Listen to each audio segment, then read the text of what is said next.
नमस्कार दोस्तों। आज हम पॉलिटी का वो टॉपिक पढ़ने जा रहे हैं जहां से एग्ज़ाम में डेफिनेटली प्रश्न पूछे जाते हैं। कोई भी ऐसा एग्ज़ाम नहीं है जिसमें इस टॉपिक से प्रश्न ना पूछे जाते हों, हर एग्ज़ाम में पूछे जाते हैं। और टॉपिक का नाम है भारतीय संविधान के महत्वपूर्ण अनुच्छेद। इस वीडियो में हम उन अनुच्छेदों को अच्छी प्रकार से समझेंगे जहां से एग्ज़ाम में बार बार प्रश्न पूछे जाते हैं, और अंत में संभावित प्रश्नों को, महत्वपूर्ण प्रश्नों को भी पढ़ेंगे जहां से एग्ज़ाम में प्रश्न बनते हैं। तो प्लीज़ आप इस वीडियो को पूरा ज़रूर देखें। वीडियो बहुत ही शानदार, बहुत ही ज़बरदस्त होगी। चलिए शुरू करते हैं। अनुच्छेद 1, संघ का नाम और राज्य क्षेत्र। अनुच्छेद 1 में भारत के नाम और उसके राज्य क्षेत्र के बारे में बताया गया है। अनुच्छेद 1 कहता है भारत अर्थात इंडिया राज्यों का संघ है। यानी कि अनुच्छेद 1 में हमारे देश के दो नाम बताए गए हैं, भारत और इंडिया। राज्य क्षेत्र की बात करें तो भारत का राज्य क्षेत्र क्या है? भारत में 28 राज्य और 8 केंद्र शासित प्रदेश हैं। अनुच्छेद 3, नए राज्यों का निर्माण और वर्तमान राज्यों के अक्षेत्रों, सीमाओं या नामों में परिवर्तन। यानी कि अगर नए राज्यों को बनाना है या फिर वर्तमान में जो राज्य हैं उनके अक्षेत्रों, सीमाओं या फिर नामों में परिवर्तन करना है, नामों में बदलाव करना है, तो वो अनुच्छेद 3 के तहत किया जाएगा। और कैसे किया जाएगा? संविधान संशोधन के माध्यम से। संविधान संशोधन का उल्लेख भारतीय संविधान के अनुच्छेद 368 में किया गया है। और भारतीय संविधान में 3 प्रकार से संशोधन किया जा सकता है: संसद के सामान्य बहुमत द्वारा, संसद के विशेष बहुमत द्वारा और संसद के विशेष बहुमत तथा आधे राज्यों की सहमति के द्वारा। अनुच्छेद 3 में जो संशोधन किया जाएगा, यानी कि वर्तमान राज्यों का निर्माण करना है या फिर नए राज्यों का निर्माण करना है या फिर वर्तमान राज्यों के अक्षेत्रों, सीमाओं या फिर नामों में परिवर्तन करना है, तो वो संशोधन साधारण बहुमत के माध्यम से किया जाएगा, संसद के द्वारा। अनुच्छेद 13 है मूल अधिकारों से असंगत या उनका अल्पीकरण करने वाली विधियां। यानी कि अगर कोई भी ऐसी विधि है जो मूल अधिकारों से असंगत है, अर्थात मूल अधिकारों का उल्लंघन करती है या फिर उनका अल्पीकरण करती है, अर्थात कम करती है मूल अधिकारों को, तो उस विधि को वहाँ तक, जहाँ तक वो मूल अधिकारों का उल्लंघन करती है, वहाँ तक उस विधि को समाप्त कर दिया जाएगा, उस विधि को अप्लाई नहीं किया जाएगा। अनुच्छेद 14 है विधि के समक्ष समता। यानी कि विधि के सामने सभी व्यक्ति समान है, ये बताया गया है अनुच्छेद 14 में। आइए बढ़ते हैं आगे। अनुच्छेद 15 है धर्म, मूलवंश, जाति, लिंग या जन्म स्थान के आधार पर भेदभाव का प्रतिषेध। यानी कि किसी भी व्यक्ति के साथ धर्म, मूलवंश, जाति, लिंग या जन्म स्थान के आधार पर भेदभाव नहीं किया जाएगा, अनुच्छेद 15 में ये बताया गया है। अनुच्छेद 16 है लोक नियोजन के विषय में अवसर की समानता। यानी कि नौकरियों में सभी व्यक्ति के लिए समान अवसर हैं, ये बताया गया है अनुच्छेद 16 में। लेकिन इसी अनुच्छेद में नौकरियों में आरक्षण की व्यवस्था के बारे में भी बताया गया है। SC/ST को जो आरक्षण दिया जाता है उसका उल्लेख अनुच्छेद 16 में ही किया गया है। अनुच्छेद 17 है अस्पृश्यता का अंत। अस्पृश्यता यानी कि स्पर्श ना करना, छुआछूत का अंत अनुच्छेद 17 में बताया गया है। अनुच्छेद 19 वाक एवं अभिव्यक्ति की स्वतंत्रता। यानी कि बोलने का अधिकार, अपने विचारों को अभिव्यक्त करने का अधिकार अनुच्छेद 19 के तहत प्राप्त है। और इसी अनुच्छेद में प्रेस की स्वतंत्रता का उल्लेख किया गया है। अगला अनुच्छेद है अनुच्छेद 21, मोस्ट इम्पोर्टेंट अनुच्छेद है प्राण एवं दैहिक स्वतंत्रता का अधिकार। ये इस अनुच्छेद का नाम है। और इसी अनुच्छेद में जीवन जीने का अधिकार और निजता का अधिकार छिपा हुआ है। कई बार एग्जाम में पूछा जाता है कि जीवन का अधिकार या फिर निजता का अधिकार किस अनुच्छेद के अंतर्गत लिखित है। सीधे तौर पर नहीं लिखा गया है, लेकिन अनुच्छेद 21 की सेंस में जीवन का अधिकार और निजता का अधिकार शामिल है। आगे है अनुच्छेद 21A, जिसमें शिक्षा के अधिकार के बारे में बताया गया है। अच्छा, जिस भी अनुच्छेद के साथ कैपिटल ABC मिले, अर्थात कैपिटल अल्फ़ाबेट मिले, तो समझ जाना वो अनुच्छेद संविधान संशोधन के माध्यम से जोड़ा गया है। और अनुच्छेद 21A यानी कि इसे भी संविधान संशोधन के माध्यम से जोड़ा गया है। किस संविधान संशोधन के माध्यम से जोड़ा गया है? 86वें संविधान संशोधन अधिनियम 2002 के तहत अनुच्छेद 21A को जोड़ा गया है। और इसमें शिक्षा के अधिकार के बारे में बताया गया है। अनुच्छेद 21A कहता है 6 से 14 वर्ष के बच्चों को निःशुल्क और अनिवार्य शिक्षा का अधिकार प्राप्त है। याद रखें, इस अनुच्छेद को, बहुत ही ज़्यादा महत्वपूर्ण है। अनुच्छेद 25 अंतःकरण की और धर्म को अबाध रूप से मानने, आचरण और प्रचार करने की स्वतंत्रता। अगर आप किसी धर्म को मानना चाहते हैं या फिर नहीं मानना चाहते, ये आपका अधिकार है, जो कि अनुच्छेद 25 में उल्लेखित है। अगर आप किसी धर्म को मानते हैं तो आप उसमें लिखी गई बातों के अनुसार आचरण कर सकते हैं, उसका प्रचार प्रसार भी कर सकते हैं, जो कि अनुच्छेद 25 में उल्लेखित है। अनुच्छेद 30 शिक्षण संस्थानों की स्थापना और प्रशासन करने का अल्पसंख्यक वर्गों का अधिकार। अल्पसंख्यक वर्ग कौन है? जिनकी संख्या कम है उन्हीं को अल्पसंख्यक बोला जाता है। और भारत में हिंदू धर्म के अलावा जो अन्य धर्म हैं उनको अल्पसंख्यक माना गया है, जैसे कि मुस्लिम, सिख, ईसाई, ये सारे के सारे अल्पसंख्यक वर्ग हैं। तो ये अपने शिक्षण संस्थानों की स्थापना कर सकते हैं और साथ ही साथ उनका प्रशासन भी कर सकते हैं। ये उनका मौलिक अधिकार है और अनुच्छेद 30 में इसका उल्लेख मिलता है। नेक्स्ट है अनुच्छेद 32, बहुत ही महत्वपूर्ण अनुच्छेद है। मौलिक अधिकारों को प्रवर्तित कराने के लिए रीट सहित उपचार। अनुच्छेद 32 को ही संवैधानिक उपचारों का अधिकार बोला गया है और डॉक्टर BR अम्बेडकर ने इसी अनुच्छेद को भारतीय संविधान की आत्मा कहा था। अनुच्छेद 32 के तहत सर्वोच्च न्यायालय 5 प्रकार की रीट जारी कर सकता है: बंदी प्रत्यक्षीकरण, परमादेश, प्रतिषेध, उत्प्रेषण और अधिकार परीक्षा। तो अनुच्छेद 32 बहुत ही ज़्यादा इंपॉर्टेंट है, आप ज़रूर याद रखें। नेक्स्ट अनुच्छेद है अनुच्छेद 40, जिसका उल्लेख भारतीय संविधान के भाग 4 में जो DPSP अर्थात राज्य के नीति निर्देशक तत्व उल्लेखित हैं उनमें किया गया है। अच्छा, मौलिक अधिकार और राज्य के नीति निर्देशक तत्वों में एक मूल अंतर यही है कि मौलिक अधिकार सर्वोच्च न्यायालय या फिर उच्च न्यायालय द्वारा प्रवर्तनीय है, अर्थात जिस भी व्यक्ति के मौलिक अधिकारों का उल्लंघन होता है वो सर्वोच्च न्यायालय या फिर उच्च न्यायालय में जा सकता है।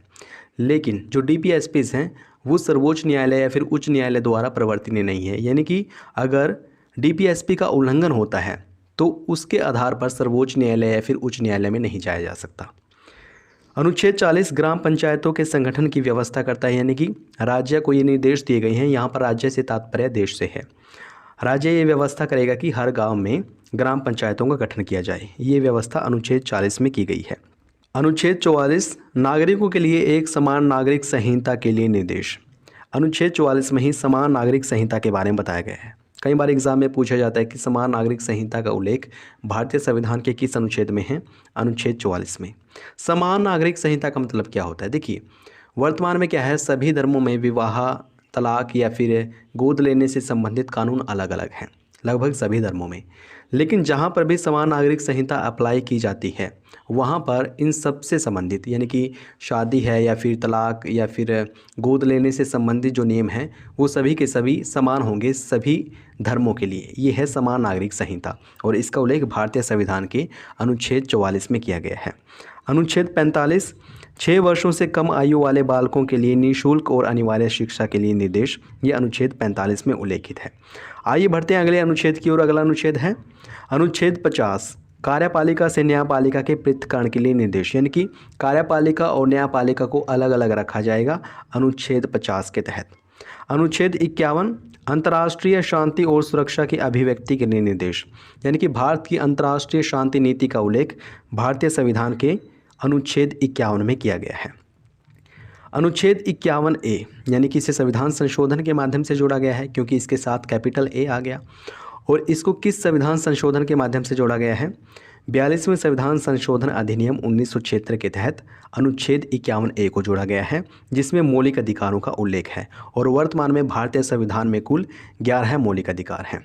मौलिक अधिकारों को सरदार स्वर्ण सिंह समिति की सिफारिश पर जोड़ा गया है और इनका उल्लेख भाग 4A में अनुच्छेद 51A में मिलता है। आगे है अनुच्छेद 61 राष्ट्रपति पर महाभियोग चलाने की प्रक्रिया का उल्लेख अनुच्छेद 61 में किया गया है। अगर राष्ट्रपति संविधान के अनुसार काम नहीं करता है, संविधान का अतिक्रमण करता है, तो उन पर महाभियोग की प्रक्रिया चलाकर उनको पद से हटाया जा सकता है, जिसका उल्लेख भारतीय संविधान के अनुच्छेद 61 में किया गया है। अगला अनुच्छेद है अनुच्छेद 72, मोस्ट इंपोर्टेंट अनुच्छेद है ये। इसमें बताया गया है कि धनादेशों के क्षमा, निलंबन, परिहार या लघुकरण की राष्ट्रपति की शक्ति, यानी कि अनुच्छेद 72 में राष्ट्रपति के क्षमादान की शक्ति का उल्लेख किया गया है। और कौन कौन सी शक्ति है राष्ट्रपति के पास इस अनुच्छेद के तहत? क्षमा करने की शक्ति, लघुकरण, परिहार, विराम और परिविलंबन करने की शक्ति। क्षमा का मतलब होता है दोषी को पूर्णतः मुक्त कर देना। लघुकरण का मतलब होता है दंड के स्वरूप में परिवर्तन करना, जैसे कि अगर किसी व्यक्ति को मृत्युदंड दिया गया है तो बदलकर आजीवन कारावास कर देना, उसको बोलेंगे लघुकरण। परिहार का मतलब होता है दंड की अवधि को कम करना, जैसे कि 2 वर्ष के कारावास को 1 वर्ष में बदल देना, इसको हम बोलेंगे परिहार। विराम का मतलब है विशेष परिस्थितियों में मूल सज़ा के प्रावधान को बदलना, जैसे कि अगर कोई महिला गर्भवती है तो उसकी सज़ा को माफ़ कर देना या फिर उसकी सज़ा को कम कर देना, इसको बोला जाएगा विराम। प्रविलंबन का मतलब होता है किसी सज़ा पर रोक लगाना, जैसे कि मृत्युदंड पर रोक लगा दी जाती है तो उसको हम बोलेंगे प्रविलंबन। ठीक है, तो अनुच्छेद 72 के तहत राष्ट्रपति को क्षमादान की शक्ति प्राप्त है। ये कई बार एग्जाम में पूछा गया है, आप इसे ज़रूर याद रखें। अगला अनुच्छेद है अनुच्छेद 74। इसमें बताया गया है कि राष्ट्रपति की सहायता और सलाह देने के लिए एक मंत्रिपरिषद होगा। अनुच्छेद 75, राष्ट्रपति प्रधानमंत्री की नियुक्ति करेगा और प्रधानमंत्री की सलाह पर शेष मंत्रियों की नियुक्ति करेगा। ये व्यवस्था की गई है अनुच्छेद 75 में। तो याद रखें, प्रधानमंत्री की और प्रधानमंत्री की सलाह पर मंत्रिपरिषद की नियुक्ति कौन करता है? भारत का राष्ट्रपति करता है। और इसी अनुच्छेद में, अनुच्छेद 75 में ही बोला गया है कि मंत्रिपरिषद लोकसभा के प्रति सामूहिक रूप से उत्तरदायी होती है। अगला अनुच्छेद है अनुच्छेद 110। इसमें धन विधेयक की परिभाषा दी गई है। मोस्ट इंपॉर्टेंट अनुच्छेद है ये भी। धन विधेयक की परिभाषा किस अनुच्छेद में मिलती है? अनुच्छेद 110 में। कोई विधेयक धन विधेयक है या नहीं, ये कौन डिसाइड करता है? लोकसभा अध्यक्ष डिसाइड करता है। अनुच्छेद 112 है, इसमें वार्षिक वित्तीय विवरण का उल्लेख किया गया है और इसका मतलब बजट ही होता है। देखिए, हमारे संविधान में बजट शब्द का उल्लेख नहीं है, बजट के स्थान पर वार्षिक वित्तीय विवरण का उल्लेख किया गया है भारतीय संविधान के अनुच्छेद 112 में। अनुच्छेद 123, ये भी काफ़ी ज़्यादा इंपॉर्टेंट प्रश्न है, ये भी काफ़ी ज़्यादा इंपॉर्टेंट अनुच्छेद है।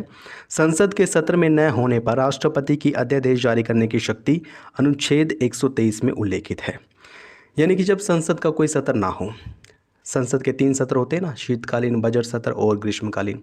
अगर कोई भी सत्र नहीं चल रहा है, एक प्रकार से संसद बंद पड़ी है, संसद अपना काम नहीं कर रही है, आप ऐसे समझ सकते हैं।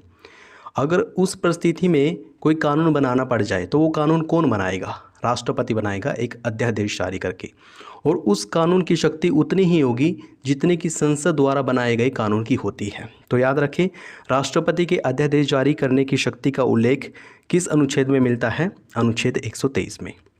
अनुच्छेद 143, उच्चतम न्यायालय से परामर्श करने की राष्ट्रपति की शक्ति। यानी कि अगर राष्ट्रपति को लगता है कि विधि से संबंधित या फिर कानून से संबंधित कोई सलाह ले लेनी चाहिए उच्चतम न्यायालय से, तो वो ले सकते हैं अनुच्छेद 143 का प्रयोग करते हुए।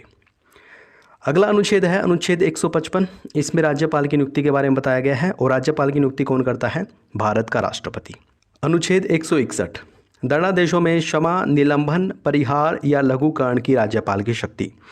यानी कि राज्यपाल की क्षमादान की शक्ति का उल्लेख अनुच्छेद 161 में किया गया है और राष्ट्रपति की क्षमादान शक्ति का उल्लेख अनुच्छेद 72 में किया गया है। राष्ट्रपति की क्षमादान की शक्ति और राज्यपाल की क्षमादान की शक्ति में एक मेन अंतर यही है कि राष्ट्रपति मृत्युदंड को क्षमा कर सकता है, माफ़ कर सकता है, लेकिन राज्यपाल मृत्युदंड को माफ़ नहीं कर सकता। आप ये अंतर ज़रूर याद रखें।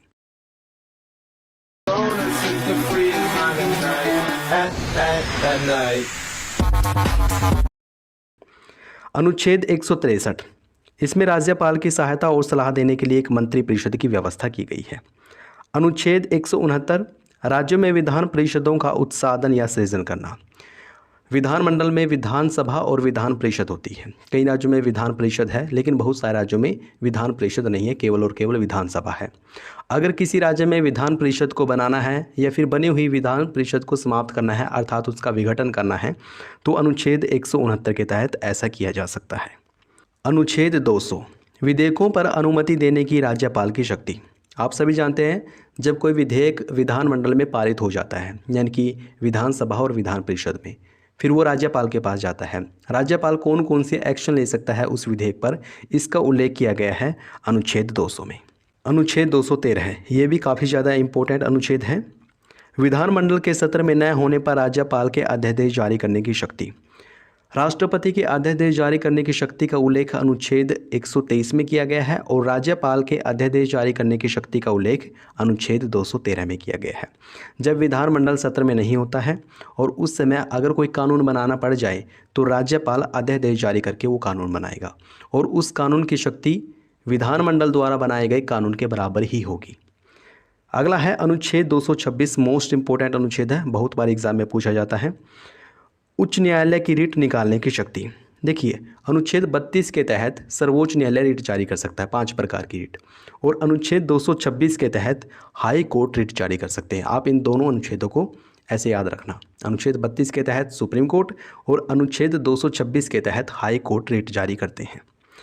अगला अनुच्छेद है अनुच्छेद 239 ए, कैपिटल ए आ गया, यानी कि इसको संविधान संशोधन के माध्यम से जोड़ा गया है। और किस संविधान संशोधन के माध्यम से जोड़ा गया है? 69वें संविधान संशोधन के माध्यम से वर्ष 1991 में अनुच्छेद 239 ए को जोड़ा गया है और इसमें दिल्ली के संबंध में विशेष उपबंध किया गया है। इसी में यह बोला गया है कि दिल्ली राष्ट्रीय राजधानी अक्षेत्र है। अगला अनुच्छेद है अनुच्छेद 249, मोस्ट इंपॉर्टेंट अनुच्छेद है ये भी। इसमें बताया गया है राज्य सूची के विषय के संबंध में राष्ट्रीय हित में कानून बनाने की संसद की शक्ति। इसको ध्यान से समझना। आप सभी जानते हैं हमारे देश के संविधान में वर्तमान में 12 अनुसूचियां हैं।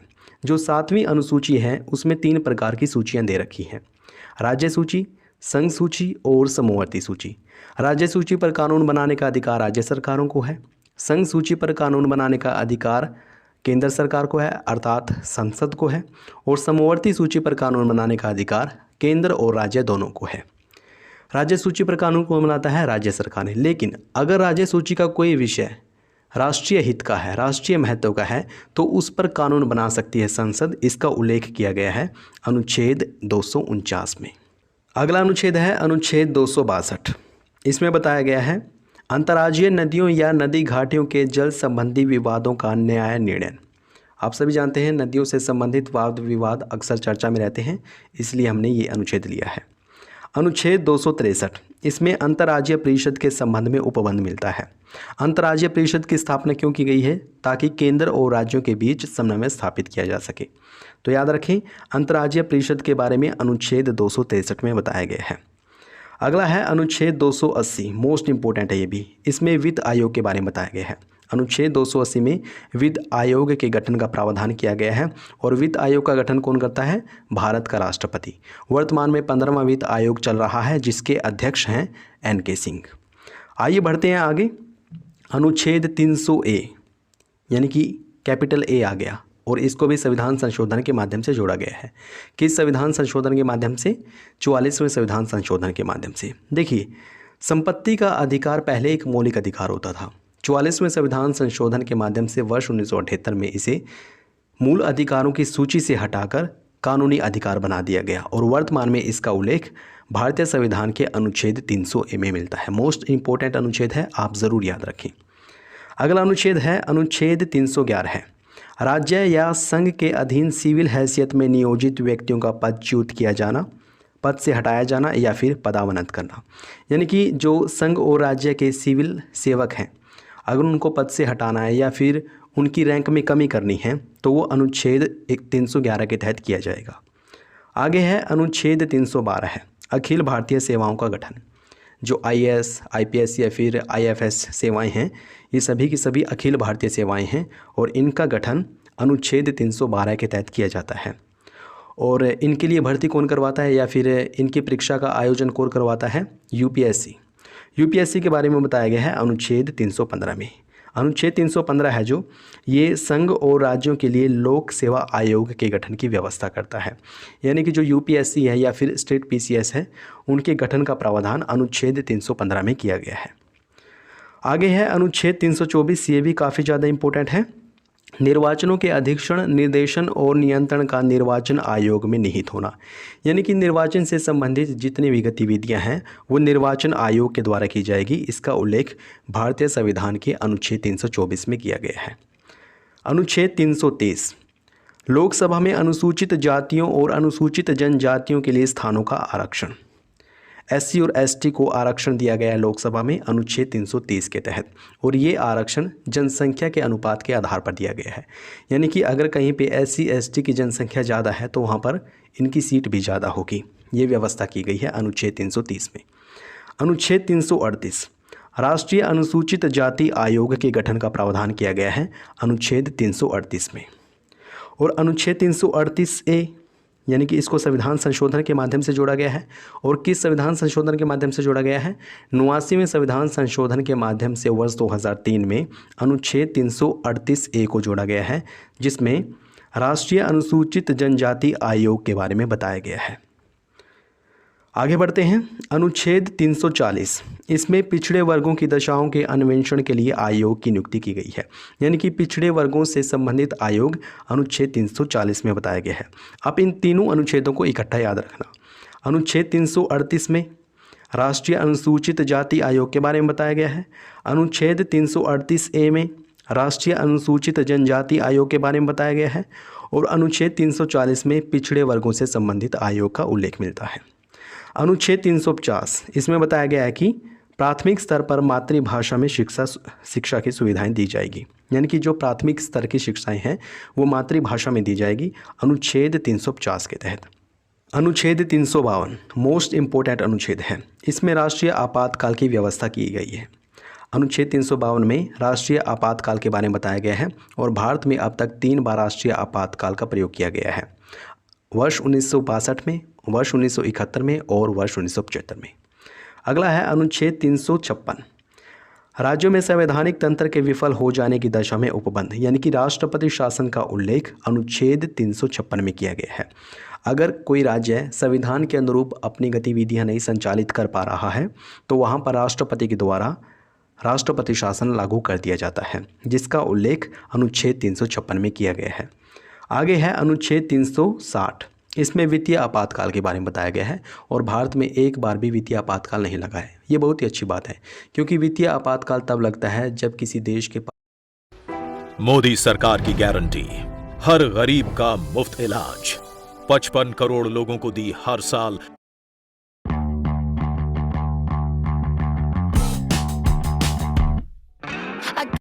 पास पैसा बहुत ही कम रह जाता है।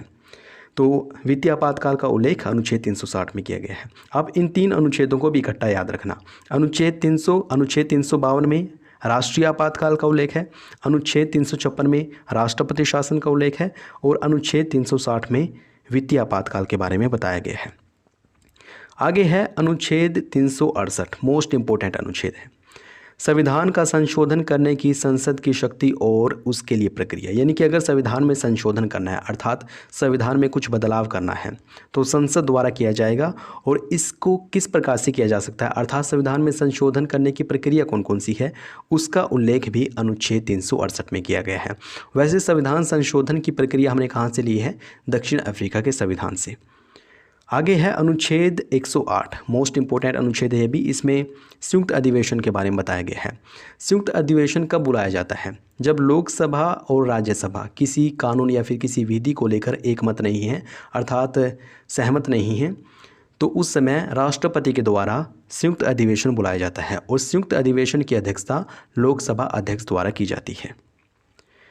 तो ये थे कुछ महत्वपूर्ण अनुच्छेद। अब आइए यहाँ से जो प्रश्न बन सकते हैं एग्जाम में, जो महत्वपूर्ण प्रश्न बन सकते हैं उनके बारे में पढ़ लेते हैं।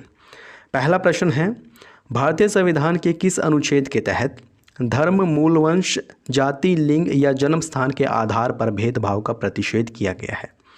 इसका सही जवाब होगा अनुच्छेद 15। याद रखें, अनुच्छेद 15 के तहत धर्म, मूल वंश, जाति, लिंग या फिर जन्म स्थान के आधार पर किसी भी व्यक्ति के साथ भेदभाव नहीं किया जाएगा। नेक्स्ट क्वेश्चन है, सर्वोच्च न्यायालय किस अनुच्छेद के तहत मौलिक अधिकारों को प्रवर्तित कराने के लिए रिट जारी कर सकता है? इसका सही जवाब है ऑप्शन ए, अनुच्छेद 32। अनुच्छेद 32 के तहत सर्वोच्च न्यायालय मूल अधिकारों को प्रवर्तित करने के लिए, अर्थात मूल अधिकारों को लागू करवाने के लिए रिट जारी कर सकता है। और इसी अनुच्छेद को डॉक्टर BR अम्बेडकर ने भारतीय संविधान की आत्मा कहा था। और इस अनुच्छेद का नाम क्या है? संवैधानिक उपचारों का अधिकार।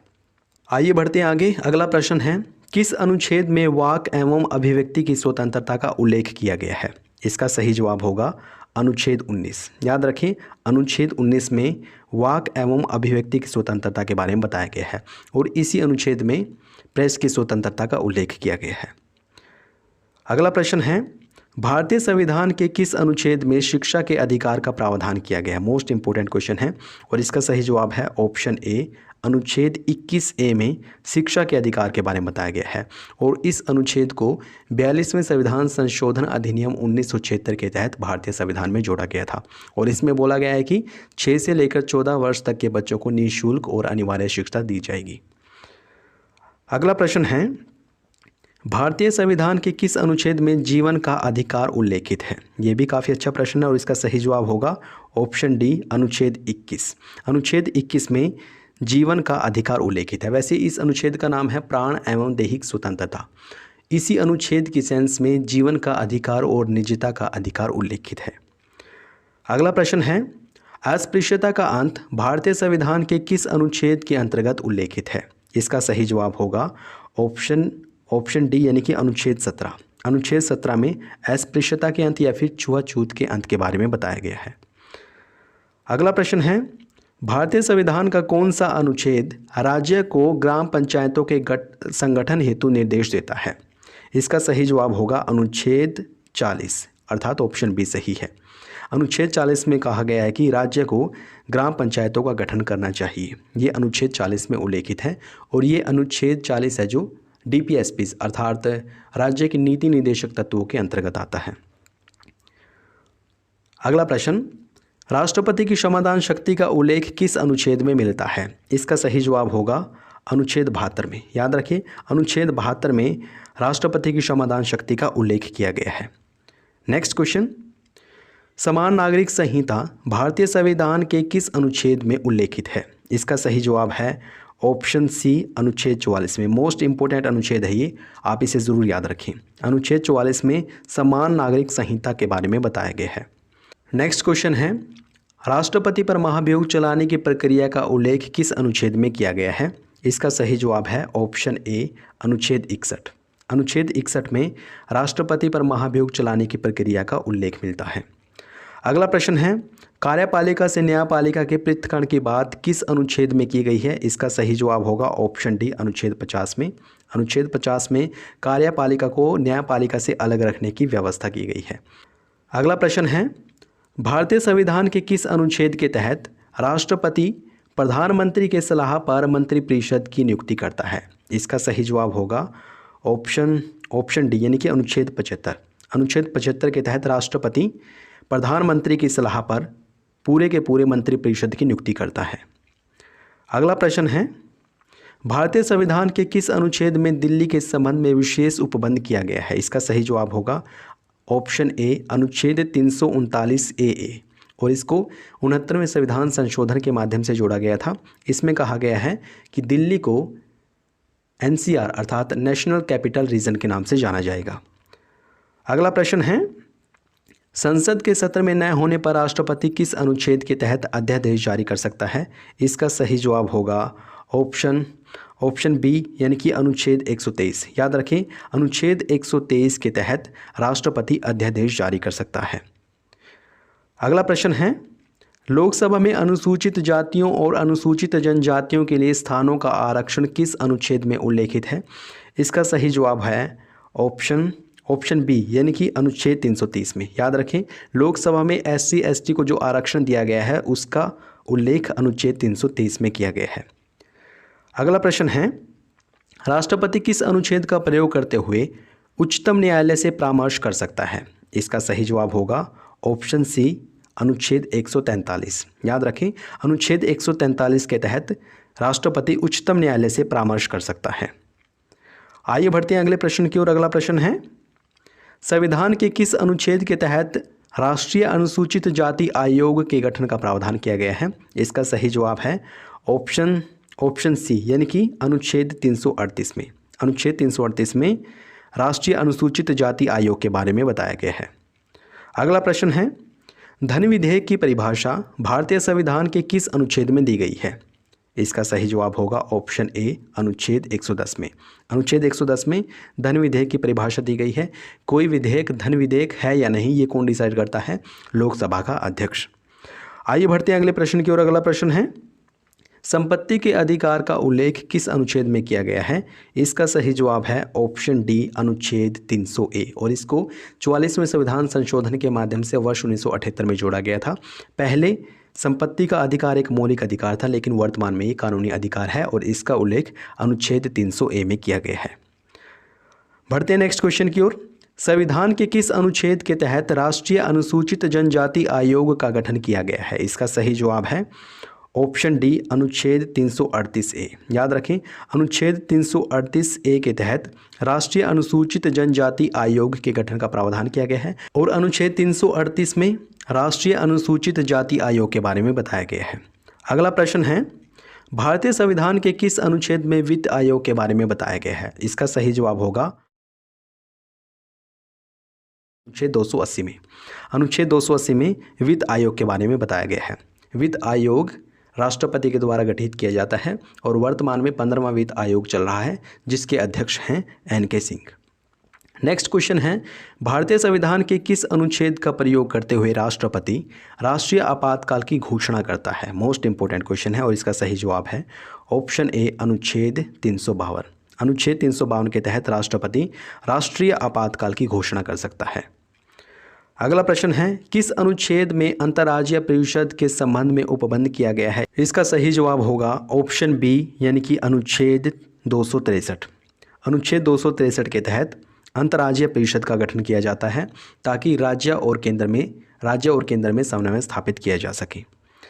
अगला प्रश्न है, राज्यों में संवैधानिक तंत्र के विफल होने पर राष्ट्रपति शासन किस अनुच्छेद के तहत लगाया जाता है? यह भी काफ़ी अच्छा प्रश्न है और इसका सही जवाब होगा ऑप्शन बी अनुच्छेद 356 के तहत। अनुच्छेद 356 के तहत राष्ट्रपति शासन लगाया जाता है अगर किसी राज्य में संवैधानिक तंत्र विफल हो जाता है।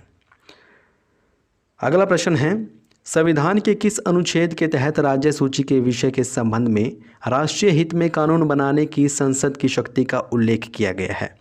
इसका सही जवाब है ऑप्शन ए अनुच्छेद 249 के तहत। यानी कि अनुच्छेद 249 में ये बताया गया है कि अगर राज्य सूची का कोई विषय राष्ट्रीय महत्व का है तो उस पर कानून बना सकती है संसद। अगला प्रश्न है, वित्तीय आपात के बारे में उपबंध किस अनुच्छेद में किया गया है? इसका सही जवाब होगा अनुच्छेद 360 में, यानी कि ऑप्शन सी सही है।